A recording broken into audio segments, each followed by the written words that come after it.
તો યુપીમાં હજી પણ કાળઝાળ ગરમીનો લોકો સામનો કરી રહ્યા છે। ગરમીથી લોકોને રાહત મળતી નથી તો યુપીમાં હજી પણ ગરમીનો કહેર જોવા મળ્યો છે। ઉત્તર પ્રદેશમાં તીવ્ર ગરમી સાથે હીટવેવની શક્યતા વ્યક્ત કરવામાં આવી છે। 7 જૂનથી 10 જૂન સુધી ગરમી સાથે હીટવેવની શક્યતા પણ વ્યક્ત કરવામાં આવી છે। આ વખતે યુપીમાં ચોમાસું વહેલું આવે તેવી શક્યતા વ્યક્ત કરવામાં આવી। તો યુપીમાં હજી પણ કાળઝાળ ગરમીથી રાહત નથી। હજી પણ ગરમીનો કહેર જોવા મળ્યો છે। લોકોને ગરમીથી રાહત મળી નથી। ઉત્તર પ્રદેશમાં તીવ્ર ગરમી સાથે હીટવેવની પણ શક્યતા વ્યક્ત કરવામાં આવી છે। તો લોકો ગરમીથી ત્રાહિમામ પોકારી ઉઠ્યા છે।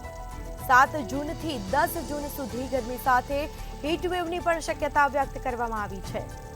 તો 7 જૂનથી 10 જૂન સુધી ગરમી સાથે હીટવેવની શક્યતા। કાળઝાળ ગરમી પડશે। અનેક વિસ્તારોમાં યુપીના અનેક વિસ્તારોમાં કાળઝાળ ગરમીની લોકો ત્રાહિમામ પોકારી ઉઠ્યા। આ વખતે યુપીમાં ચોમાસું વહેલું આવે તેવી શક્યતા પણ વ્યક્ત કરવામાં આવી છે।